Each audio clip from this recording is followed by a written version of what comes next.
Oke, kita mulai aja ya. Assalamualaikum warahmatullahi wabarakatuh. Terima kasih telah bergabung di mata kuliah ini.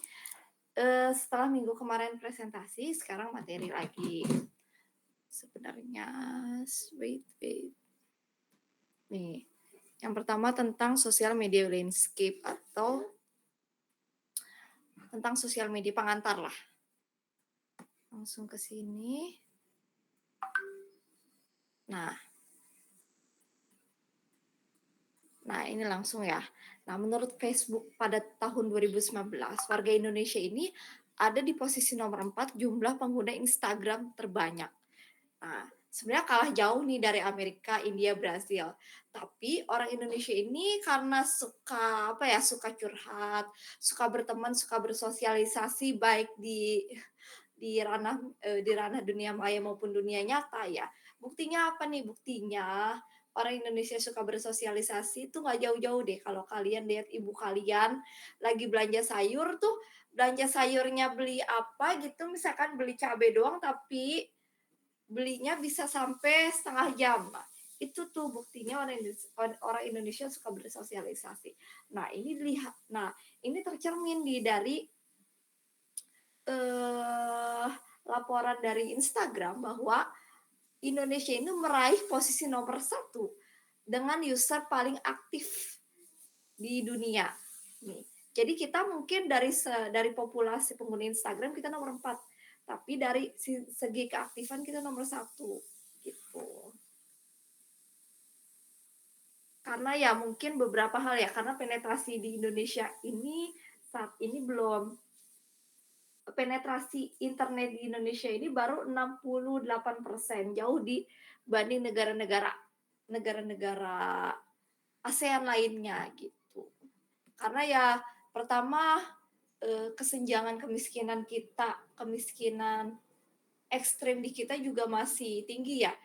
Kemiskinan ekstrim itu adalah masyarakat yang mempunyai penghasilan kurang dari $2 per hari. Itu masih banyak. Jadi ya penetrasi di Indonesia juga belum apa ya, penetrasi di Indonesia belum rata. Terus juga jaringan di internet di Indonesia juga yang belum stabil. Makanya tuh kemarin sempat polemik juga terkait dengan migrasi TV analog ke TV digital. Nah, kalau kalian mau tahu kenapa sih pemerintah itu memutuskan untuk, ini intermezzo aja ya, memutuskan untuk migrasi dari TV analog ke TV digital. Karena kalau kalian cari datanya bahwa Indonesia adalah satu-satunya negara di ASEAN yang belum migrasi TV digital. Sementara negara-negara lain seperti Malaysia, seperti bahkan Gambia, negara di Afrika gitu yang mungkin uh, lebih makmur kita dibanding dengan Gambia, itu sudah melakukan migrasi TV digital 5 tahun yang lalu gitu. Dan sebenarnya migrasi TV analog ke digital ini sudah menjadi wacana pemerintah sejak 10 tahun yang lalu, dan kampanyenya pun sudah dilakukan 1 tahun.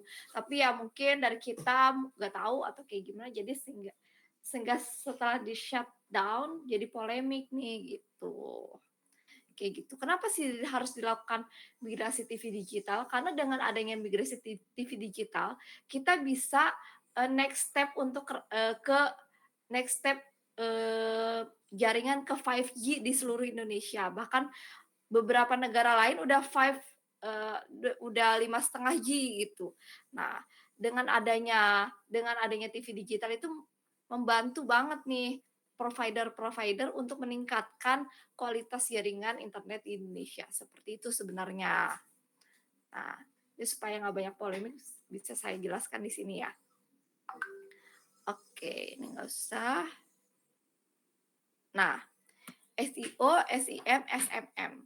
Search Engine Optimization tadi ya, untuk method untuk increase ranking through search engine, ada SEM, Search Engine Marketing.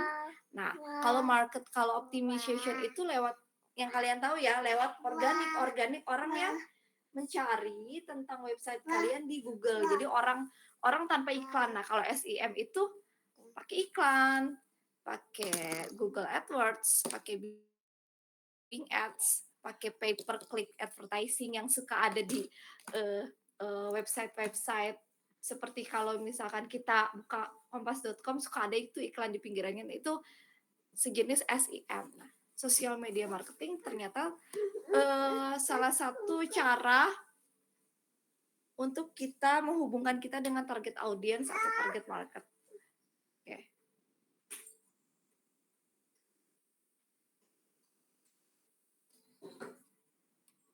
Nah, ini nggak usah. Nah, di setiap digital asset sosial media, yang paling penting apa sih yang akan kita raih itu ketika kita mengaktifkan social media marketing? Yang pertama kita meraih apa? Awareness. Nah, awareness itu ada orang jadi tahu produk kita. Nah, lalu engagement. Engagement itu dari mulai orang nyari tahu tentang produk kita sampai beli, sampai merasa wah produk kita tuh ternyata berguna banget buat kita, lalu beralih ke conversation. Nah, produk kita itu di apa ya, kalau istilah marketingnya ada warm word of mouth, jadi perbincangan tuh di circle mereka gitu. Oke. Nah, important data statistik. Nah, dari We Are Social pada tahun 2020, nah ada 5 platform media sosial yang paling banyak digunakan di dunia. Ada antara lain Facebook masih merajai ya, ada YouTube, ada WeChat. WeChat kenapa masuk? Karena WeChat itu eh, digunakan khususnya banyak yang digunakan khususnya di China. Ada Instagram dan TikTok. Bahkan WeChat di China itu sangat benar-benar canggih banget ya. WeChat di China itu bukan hanya kayak kayak WhatsApp sebagai apa sih? Media platform untuk chatting sama orang doang, enggak. WeChat di Cina itu bahkan kita bisa transfer orang lewat WeChat. Bisa isi e-money, bisa belanja lewat WeChat. Nah, itu benar-benar apa? Karena di Cina itu nggak boleh pakai WhatsApp, pakainya WeChat gitu. Dan kenapa paling banyak digunakan ya karena populasi orang di Cina kan paling besar ya. Jadi mungkin karena semua orang pakai WeChat jadi ya udah jadi salah satu sosial media platform yang paling banyak digunakan. Dan orang Cina itu ada di seluruh dunia gitu. Jadi kalau misalkan mau menghubungi saudaranya di Cina dia pasti pakai WeChat. Nah, kenapa di kita nggak WhatsApp itu nggak bisa pakai WeChat, nggak bisa seperti WeChat ya, bisa kirim, bisa isi pulsa, bisa transfer, bisa sebagai tabungan lah di situ wallet. Nah, karena di kita itu terkendala POJK, peraturan bank yang tidak memperbolehkan platform itu mempunyai izin multiple gitu. Jadi kalau di kita itu izinnya sebagai e-wallet ya e-wallet aja, nggak boleh izinnya sebagai media sosial juga.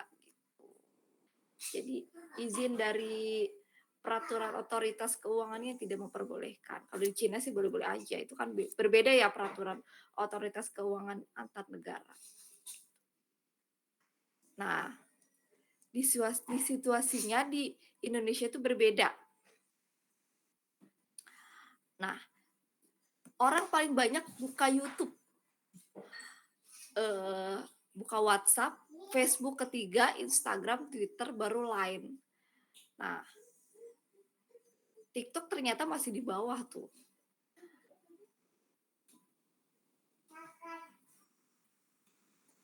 Nah, inilah data kunjungannya. Nah, ini demografi pengguna sosial media di Indonesia. Tetap ya, banyaknya generasi apa? Generasi Z sama generasi milenial 25 sampai 34 tahun.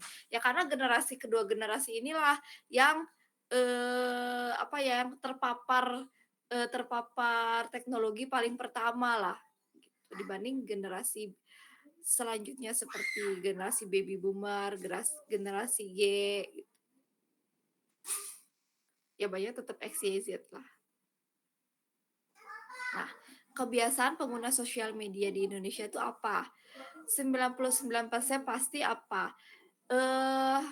bikin network or messaging service. Itu yang paling yang paling digunakan di Indonesia. Terus juga sosial media, terus juga average orang menggunakan sosial media itu 3 jam di Indonesia itu. Jadi satu orang itu menggunakan waktunya eh, untuk berselancar di dunia maya itu 3 jam. Jadi 1/6 dari harinya itu digunakan untuk bersosial media. Nah,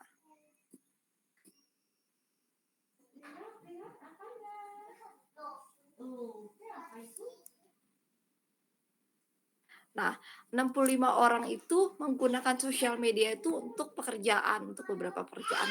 Ya untuk misalkan influencer ya untuk mata pencariannya ya, cari uang dan segala macam. Ada juga yang untuk mencari informasi ya berbeda-beda. Nah, daily social habit-nya. Nah, saat bangun tidur yang paling banyak digunakan apa? Instagram dan WhatsApp mungkin untuk catch up kerjaan atau segala macam. Terus early morning sarapan, sosial media yang paling banyak digunakan apa? Ada Twitter, ada Facebook, ada Instagram. Late morning sekitar jam 10-an tetap.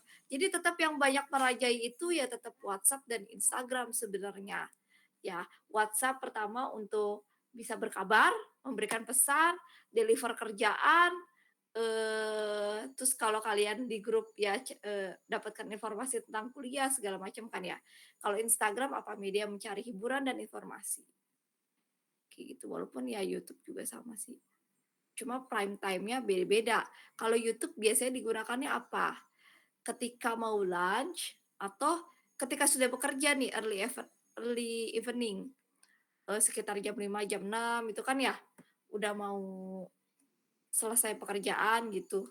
Late evening mau tidur biasanya. Karena ya mungkin durasi eh apa ya konten di YouTube dan Instagram juga berbeda. Kalau di Instagram mungkin kontennya less than 1 minute sehingga ya kita bisa sambil kerja aja. Kalau YouTube kan beda-beda minimal 15 minutes mungkin.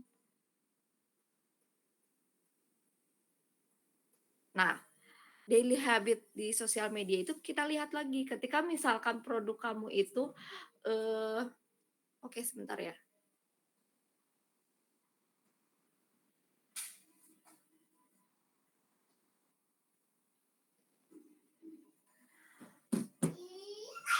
Sosial media yang digunakan misalkan antara ibu-ibu, antara eh, apa working mom, terus antara laki-laki mungkin bisa berbeda-beda dan aktif dalam sosial media juga berbeda sehingga ketika kalian punya produk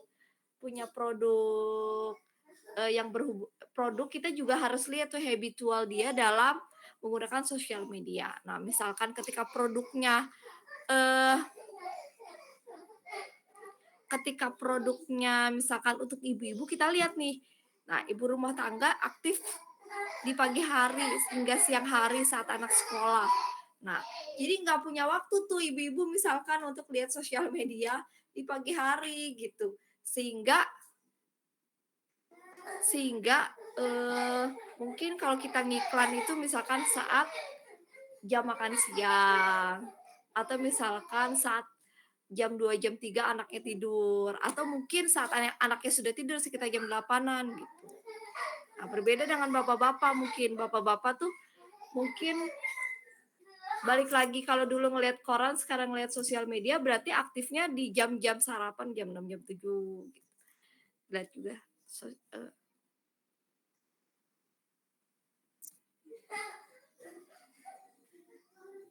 Oke.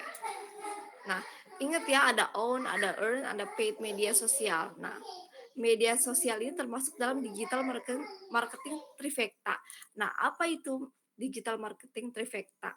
Nah, sosial media itu bisa ada di paid media, bisa ada di own media, bisa juga ada di earn media. Nah, balik lagi ke own media. Own media itu sosial media yang kita miliki, yang perusahaan itu miliki. Bisa blog, bisa webinars, bisa video konten, ada atau bisa, eee, sosial media branded profiles. Nah, ada earned media. Earned media itu bisa share, ada mention, ada review atau external publication. Nah, paid media itu kita bayar. Bayar untuk iklan, bisa search engine ads, bisa display ads, bisa social media ads, bisa paid publication. Nah, termasuk ke dalam trifecta. Apa itu trifecta? Jadi bisa di dalam earned media, kita bisa mendapatkan share, mention, review dari apa? Dari paid media yang kita lakukan. Nah, paid media yang kita lakukan di mana? Di sosial media yang kita miliki, seperti blog, seperti sosial media, seperti akun sosial media dan lain-lainnya. Seperti itu ya. Oke.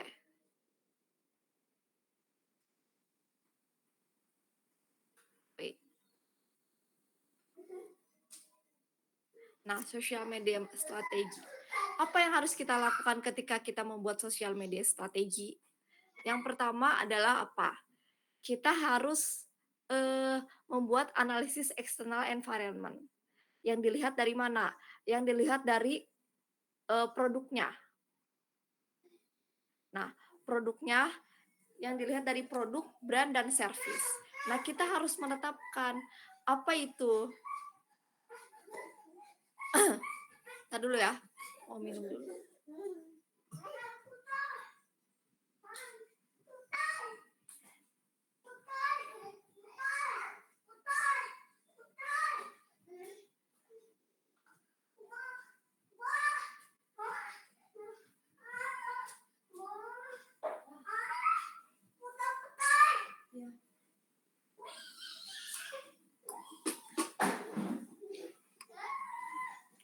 Nah, kita harus misalkan, kita bisa melihat,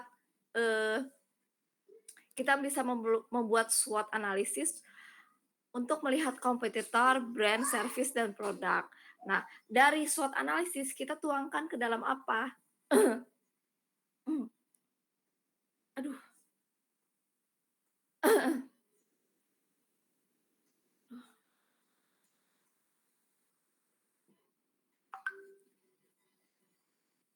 Kita tuangkan ke dalam differentiation product. Apa sih yang membedakan produk kita dengan produk lainnya? Dilihat dari apa? Dilihat dari kelebihan dari produk kita, service kita, dilihat dari kompetitornya, kompetitor produk kita seperti apa. Nah, contoh misalkan yang merajai brand untuk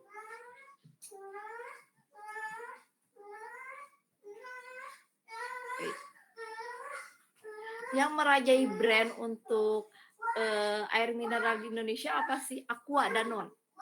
Oke. Nah, lalu ada muncul brand baru yaitu Le Minerale dari Mayora. Nah, dia itu pasti akan melakukan analis external environment. Nah, dilihat dari apa? Dilihat dari differentiation. Apa sih perbedaan air mineral Aqua dengan Le Minerale gitu? Sebenarnya air mineral kan biasa-biasa apa ya? Sama-sama aja. Oh, ternyata itu tercermin loh dalam iklannya. Oh, ternyata Le Minerale itu mengandung mineral-mineral penting untuk tubuh sehingga rasanya itu agak ada manis-manisnya ketika diminum. Oke, itu bisa dibilang differentiation. Udah ke differentiation apa? Positioning. Nah, positioning brand yang akan kita tanamkan ke benak konsumen itu apa? Brand kita itu akan mau dianggap apa sih sama konsumen ketika memikirkan suatu produk. Ini contohnya misalkan, ketika saya mau ngopi, brand apa sih yang pertama kali saya pikirkan ketika saya mau minum kopi, eee, kopi yang enak misalkan. Oke, yang pertama saya pikirkan adalah Starbucks.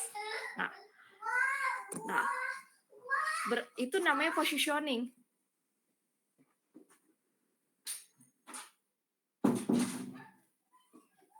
Nah, itu namanya positioning. Jadi, apakah kita mau jadi first ranking dalam kategori produk tersebut yang dipikirkan orang, atau mau jadi second ranking, atau mau jadi third ranking. Nah, itu yang harus kita pikirkan. Nah, Le Minerale ingin menjadi the second ranking ketika orang mau minum air mineral, yang dipikirkan adalah selain dari Aqua, oh ada Le Minerale, menjadi produk preferensi dalam kategori air mineral gitu. Preferensi menjadi pilihan lah istilahnya gitu. Nah, itu harus melakukan analisis external environment dari mulai analisis SWOT sampai menentukan differentiation dan positioning. Nah, kita harus memikirkan channel dalam dalam mensosialisasikan produk kita terkait dengan positioning itu. Nah, apa sih channel yang kita pilih? Kalau menggunakan sosial media marketing, sosial media apa yang mau kita gunakan? Terus kontennya seperti apa? Lalu akan kita raih data. Nah, raih data tentang apa? Tentang sebenarnya konsumen kita siapa? Siapa yang baru tahap brand awareness? Siapa yang baru tahap siapa yang baru tahap S, baru tahap aware, baru ke setelah itu ke action atau beli sampai ke advocate itu apa? 5A ya tadi ya. 5A yang pernah saya bahas dulu. Oke. Nah, analisis external environment. Nah,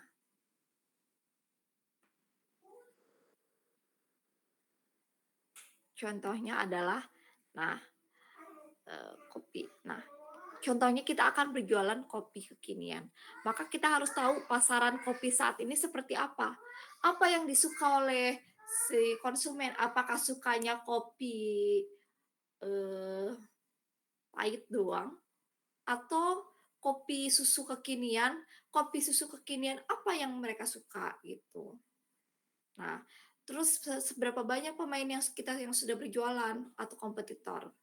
Nah, seberapa tinggi demand masyarakat atau kebutuhan masyarakat tentang kopi tersebut.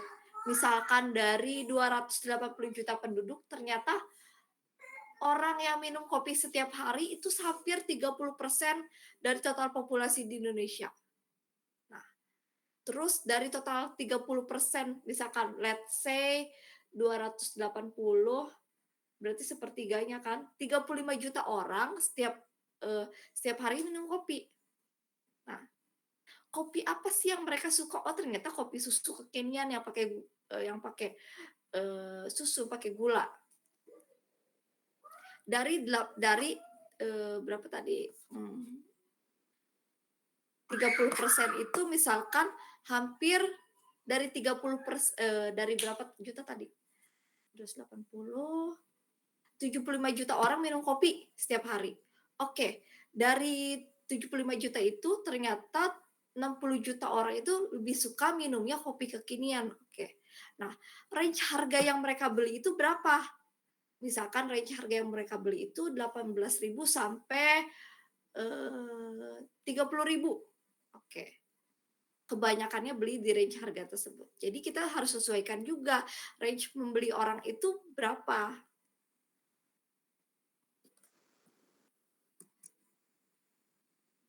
Nah, kedua, melihat situasi internal kita dengan goals yang ingin dicapai.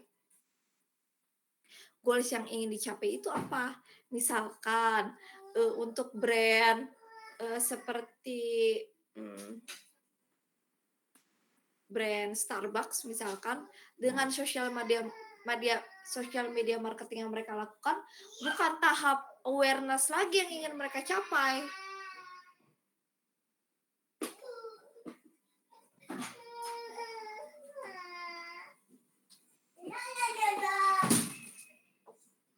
Tapi misalkan mereka akan lebih ke tahap apa? Tahap mempertahankan positioning sebagai coffee shop yang paling banyak dicari oleh orang. Misalkan Beda lagi misalkan kalau kopi, ada yang bikin coffee shop kan. Nah, itu mungkin kamu melakukan, social media marketing bukan tahap, eee, mempertahankan positioning, tapi malahan apa, malahan membentuk awareness dan membentuk positioning di benak masyarakat. Jadi tergantung dari apa, tergantung dari goals yang ingin kita capai. Nah, analisis audiens, demografi, geografi, psikografi, jangan lupa ya. Demografi terkait dengan usia dan jenis demografi usia, jenis kelamin, pekerjaan. Nah, itu terkait dengan demografi. Kalau psikografi apa? Berkaitan dengan psikologis, kesukaan, gaya hidup orang tersebut, penghasilannya berapa, itu masuknya ke psikografis. Geografis, daerah tempat tinggal atau daerah tempat di mana kompetitor kita berada.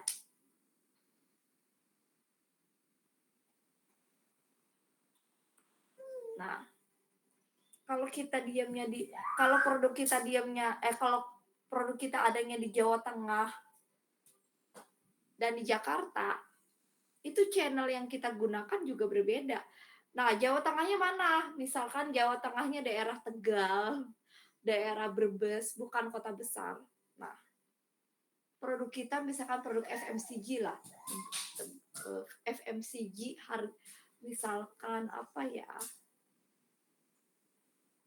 Deterjen dengan harga under 10.000, under 10.000 misalkan. Deterjen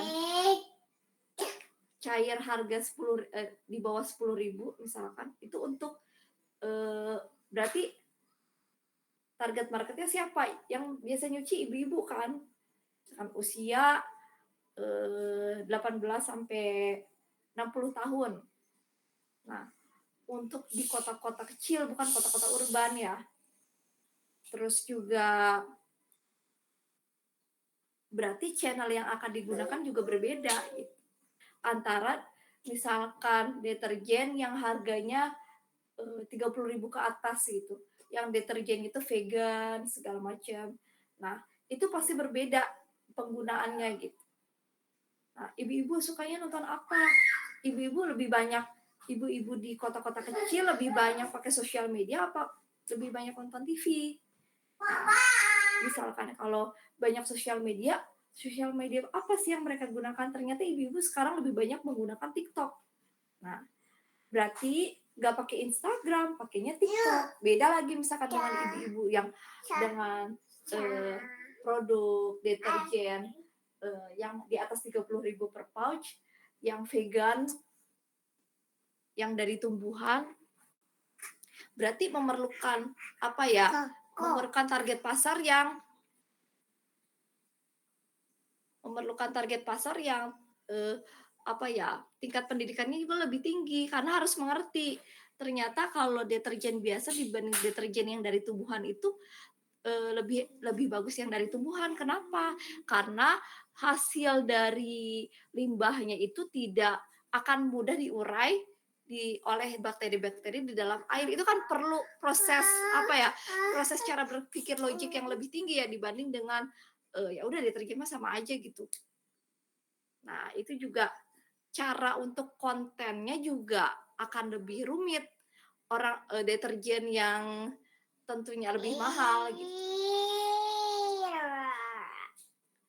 Oke. Oke, sampai saat ini ada yang bertanya?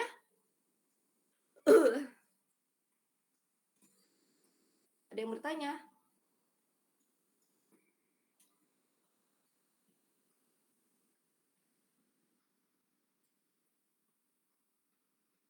Nah, kita lanjut lagi. Choose the right content.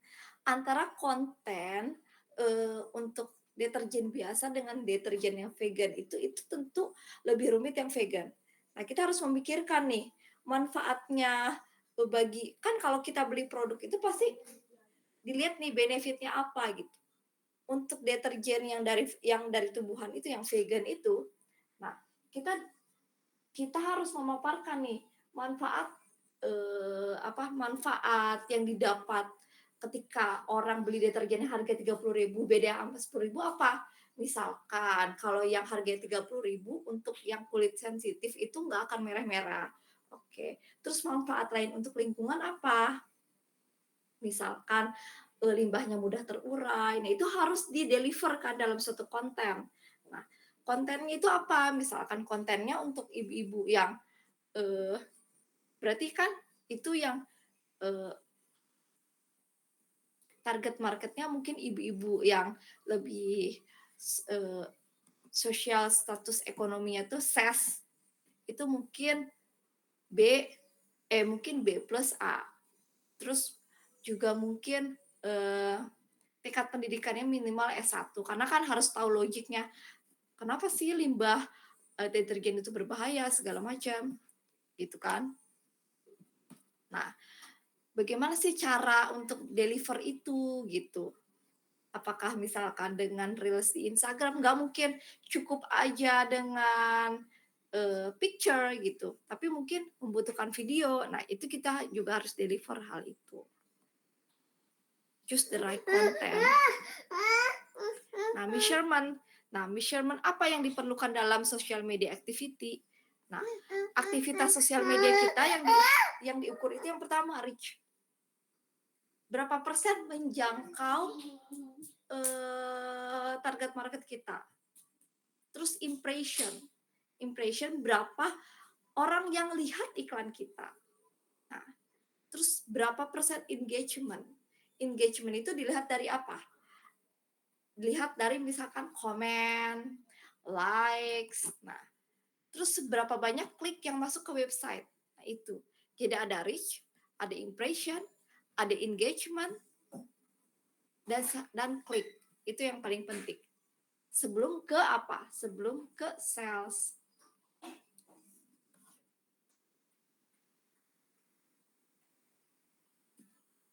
Nah, social media campaign itu pertama kita harus apa? Pertama ya tadi, ini yang pertama audience setting atau value audience setting kita mau eh, apa ya? Menunjuk target market yang mana yang mau kita deliver pesan kita, yang mau kita kasih iklannya. Nah, itu akan menentukan apa? Value proposition. Value proposition itu apa? Nilai-nilai yang akan wait bentar ya. Aduh, sebentar saya ke toilet dulu. Wait.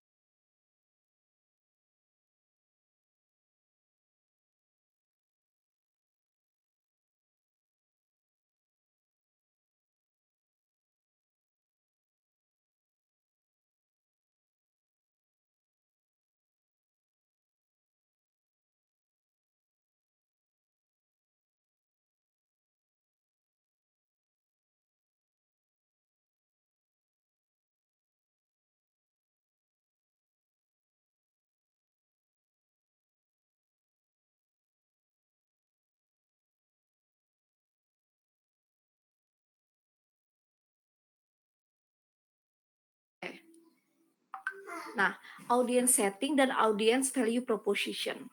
Nah, value proposition itu nilai-nilai yang akan kita janjikan, yang kita akan janjikan benefitnya apa yang akan customer dapatkan ketika membeli produk kita. Nah, itu harus disetting. Tapi pertama apa? Kita harus setting dulu value proposition-nya, baru setting audiensnya. Audiens mana yang akan kita tunjuk? Gitu. Nah, seperti tadi produk apa ya? Produk deterjen itu misalkan antara Rinso, antara daya, antara ekonomi itu beda-beda tuh setting audiensnya. Terus objektif and goals-nya tadi. Nah, misalkan deterjen antara deterjen Rinso sama deterjen ekonomi, misalkan yang baru gitu, itu objektif dan goal social media campaign-nya berbeda. Kalau Rinso mungkin dia bukan lagi untuk meraih awareness, tapi tadi itu mempertahankan apa, positioning, sebagai eee, brand nomor satu deterjen, untuk ibu-ibu di Indonesia. Jadi dia tuh pilihan pertama itu. Ketika ibu-ibu mau beli deterjen, yang dipikirin pertama tuh Rinso, bukan ekonomi gitu. Nah, kalau ekonomi beda lagi. Mungkin dia objektifnya apa, membangun brand awareness gitu, oke. Terus kita harus melakukan market research dan competitor analysis. Nah, tadi, eee, istilahnya kalau di di istilah marketing itu market share. Nah, kita tuh mau dapat market share berapa, misalkan gini contoh, eee, yang pakai deterjen di Indonesia tuh berapa sih? Misalkan 100 juta orang. Oke, kompetitornya ada berapa? Kompetitornya ada 10. Berarti kalau 100 juta orang, masing-masing dapat 10 juta orang. Ada nih kompetitor baru. Nah, kita itu mau ngambil, eee, kue kita mau ngambil kue, market share berapa nih? Kita nih jadi 11 lah. Berarti kita mau ngambil dari masing-masing 1 juta, 1 juta, 1 juta, atau mau ngambil 10 juta dari kompetitor mana? Nah, gitu. Jadi kita mau ngambil kue yang mana nih untuk jadi, customer kita, gitu. Terus channel strategi, baru implementation dan measurement. Seperti itu ya. Nih, kalau ini lagi di, komunikasi di mata kuliah komunikasi. Jadi, di kami itu ada yang namanya komunikasi massa atau komunikasi bermedia atau komunikasi yang menggunakan, media dalam penyampaian pesannya. Jadi, komunikasi itu kita intermezzo aja ya, nih, tapi ini harus kalian tahu sebenarnya. Nah, komunikasi itu bermacam-macam. Ada yang namanya komunikasi. Jadi komunikasi itu orang tuh nganggep komunikasi itu ketika orang udah ngobrol. Padahal komunikasi itu dilakukan ketika bahkan kita belum ngobrol sama orang gitu. Nah, ada komunikasi yang dilakukan dengan diri kita sendiri, namanya komunikasi intrapersonal. Ketika kita berdoa, ketika kita berpikir, ngomong sendiri, itu namanya komunikasi intrapersonal. Nah, ada lagi komunikasi antar personal, itu komunikasi yang kita lakukan langsung dengan teman kita kalau kita lagi ngobrol. Atau, eee, a a ketika kita lagi ngobrol langsung ya. Nah, itu namanya komunikasi interpersonal atau antar personal. Nah, komunikasi itu sebenarnya itu kan kita berpikir, itu tuh namanya komunikasi. Makanya ada yang ngomong bahwa inti dari komunikasi adalah persepsi, membangun persepsi. Membangun persepsi itu adalah inti dari komunikasi. Bahkan dari 100% komunikasi yang kita lakukan setiap hari, itu kita itu melakukan komunikasi verbal, komunikasi ngomong sama orang, chatting sama orang itu cuma 7%. 93%-nya itu kita melakukan komunikasi verbal, non verbal, atau komunikasi yang tidak menggunakan kata-kata. Jadi misalkan contohnya komunikasi tidak menggunakan kata-kata itu, nih, kamu ngelihat orang lagi garuk-garuk kepala, terus kamu mikir, "Tuh orang ngapain sih garuk-garuk kepala, ada kutunya, apa-apa." Nah, itu kamu udah melakukan komunikasi dengan diri sendiri tanpa kamu ngomong sama orang itu. Nah, itu namanya komunikasi, eee, apa, nonverbal. Nah, komunikasi nonverbal itu macam-macam. Ada yang, eee, lewat tatapan mata, sentuhan, ada kita pakai baju branded apa, itu komunikasi nonverbal. Ada juga yang, eee, kita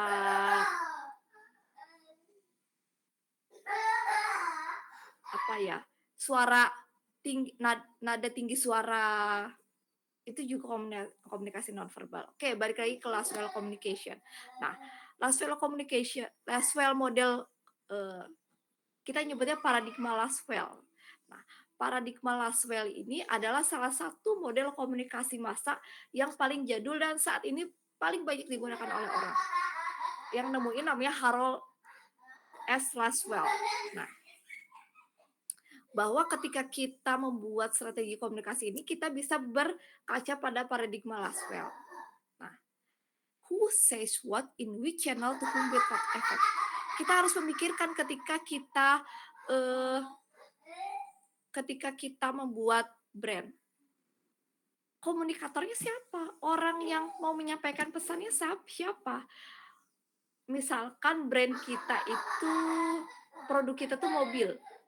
Nah, komunikatornya siapa? Misalkan antara BMW sama Toyota beda itu cara komunikasinya gitu. Says what? Apa pesan yang akan kita sampaikan? In which channel? Channelnya apa? Sosial medianya apa? YouTube, apa Facebook, atau Instagram, atau Twitter? To whom? Audiensnya siapa? Efek yang ingin kita dapatkan tuh apa? Apakah cuma, gue nggak mau beli mobil ini, rejection? Apakah accepted? Ih, kayaknya bagus deh mobil Avanza yang tahun sekarang. Oke, accepted. Atau masih ragu-ragu? Kayaknya gue ntar deh lihat mobilnya mau mau beli Avanza atau BMW, tapi kayaknya nabung dulu deh. Nah, itu masih ragu-ragu. Jadi ada 3 efek yang akan kita dapatkan. Rejection, tolakan, accepted, penerimaan, atau masih ragu-ragu. Oke. Ini kayaknya minggu depan aja deh. Ada yang mau ditanyakan, ini lebih ke membangun akun social media personification. Ada yang masih ditanyakan tentang ini?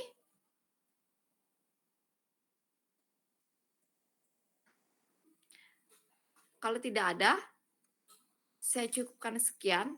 Minggu depan kita masih materi. Nanti saya akan bedah semua tentang konten-konten yang kalian udah bikin kalendernya itu. Nanti kita diskusi bersama. Oke? Saya cukupkan sekian. Wassalamualaikum warahmatullahi wabarakatuh. Waalaikumsalam warahmatullahi